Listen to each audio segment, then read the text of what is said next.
मेरा नाम करण है। मैं एक कहानी सुनाने जा रहा हूँ जो कि रोचक और सच है। दोपहर का टाइम था। मैं अपना सामान लेकर पहुँचा और अपना सामान जमा रहा था कि तभी नंदनी मेरे रूम में आई और बिना कहे ही सामान जमाने में मेरी मदद करने लगी। कोई सामान उठाने के लिए जैसे ही वह नीचे झुकी, उसके दोनों लगभग बाहर को आ गए थे। जैसे ही मेरी नज़र उसके खरबूजा पर पड़ी, मेरा नागराज खड़ा हो गया। मैं उसके खरबूज को देखते ही मदहोश हो गया। बस एक तक उसके खरबूज को देखता ही रहा। नंदनी ने मेरी चोरी पकड़ ली। वो अपने खरबूजा लगभग संभालते हुए बोली, सामान शिफ्ट करने में काफी थक गए होंगे। आप क्या लोगे, चाय या फिर दूध? मेरा गला काफी सूख गया था, गले से आवाज नहीं निकल रही थी। मैं हकलाते हुए बोला, चाय में पीता नहीं, हाँ दूध चल जाएगा। कौन सा वाला? नंदनी हंसती हुई मेरे नागराज को देखती हुई बोली। तब मुझे एहसास हुआ कि मेरे नागराज ने अंदर ही अंदर बगावत शुरू कर रहा था। मैंने भी अपने नागराज को लोवर के ऊपर से ही सहलाते हुए कहा, जो आप दिलाना चाहो, मुझे तो पीने से मतलब है। अच्छा जी, पहले कभी पिया है या पहली बार पीने का मन है? निशाने कातिल मुस्कान के साथ फिर से सवाल दागा। डेयरी वाला तो बहुत पी लिया, आज तो सीधा थन से पीना है। बस देखना यह है कि पेट भरेगा या आज भी प्यासा ही रहना पड़ेगा। ये तो पीने वाले के ऊपर निर्भर करता है कि वह पेट भर पिएगा या प्यासा रह जाएगा। नंदनी का इतना कहना था कि मैंने उसे अपनी बाहों में भर लिया और उसे चूमने लगा। शोमी करते करते हमें पता ही नहीं चला कि कब कपड़े हमारे शरीर से जुदा हो गए। मैंने नंदनी को अपनी गोद में उठाया और अपने बेड पर लिटा दिया। मैं नंदनी के ऊपर लेटने ही वाला था कि वह उठ कर के बोली, नहीं, पहले तुम नहा लो। मैंने नंदनी को गोद में उठाया और बाथरूम में ले गया।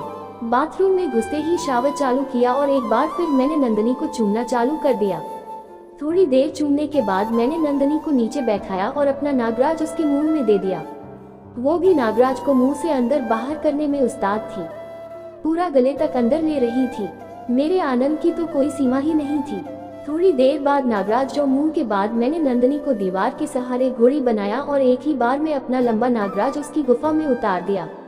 नागराज उसकी गुफा में जाते ही नंदनी चीख उठी, बोली, साले जान से मारेगा क्या? आज के पहले कभी किसी लड़की को खुदाई नहीं किया है क्या? आराम से भी तो गुफा में जा सकता था। दिन में तारे देखे गए मुझे, और भी ना जाने क्या क्या बदबदाती रही।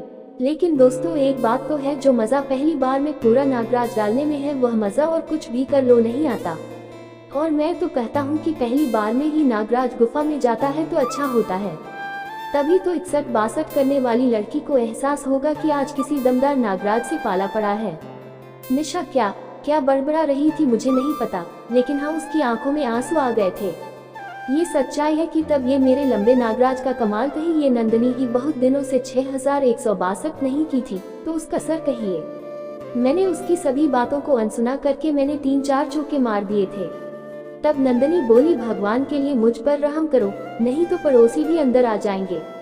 मैंने भी उस पर तरस खाया, उसे प्यार से एक चुम्मी किया और अंदर बेडरूम में ले गया आया और एक बार फिर से अपना नागराज उसके मुंह में डाल दिया और हम दोनों 69 की पोजीशन में आ गए।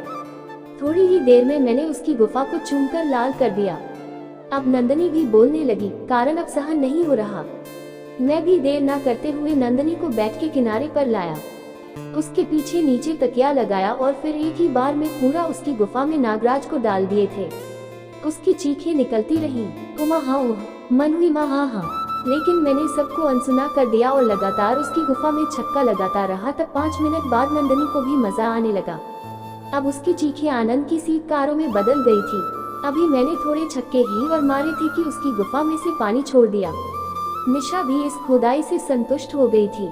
वह बोली, मेरी ऐसी खुदाई ये आज तक नहीं हुई कि मुझे 5 मिनट भी नहीं हुए खुदाई होते हुए और मैं खाली हो गई, लेकिन मैं तो अभी भी भरा हुआ हूँ, मैंने कहा और मैं फिर से शुरू हो गया। निशा का अभी पानी निकला था तो उसे गर्म होने में 5 मिनट लगेंगे। फिर वह भी मेरा साथ देने लगी और उसकी गुफा भी पानी छोड़ने लगी।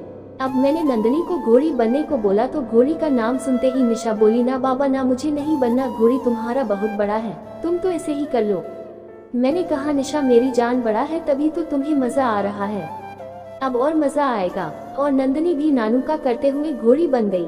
मैंने उसकी कमर पकड़ के उसके कोलों के बीच में दरार पर नागराज रगड़ते हुए एक बार फिर गर्म नंदनी की गुफा में नागराज को डाल दिया।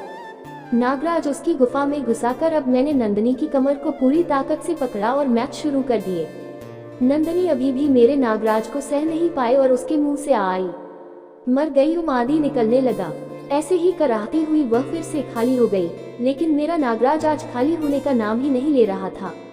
फिर मैंने भी गहरे गहरे छक्के लगाना शुरू कर दिए। तब तक मेरा भी नंदनी की गुफा में ही पानी रह गया। उसके बाद घर अमांती ने अपने कपड़े पहने और नीचे जाने लगे, लेकिन जैसे ही उसने दरवाजा खोला, सामने गैलरी में उसकी बड़ी बेटी रानी खड़ी थी। दोनों ने एक दूसरे को देखा लेकिन बोली कुछ नहीं। रानी मुझे खा जाने वाली नजरों से देख रही थी। वीडियो अच्छी लगी हो वीडियो लाइक करें और हमारे चैनल कहानियां प्यार भरी को सब्सक्राइब करें। मिलते हैं ऐसी ही और रोमांस से भरी एक नई कहानी के साथ। तक के लिए आप सभी को प्यार और धन्यवाद।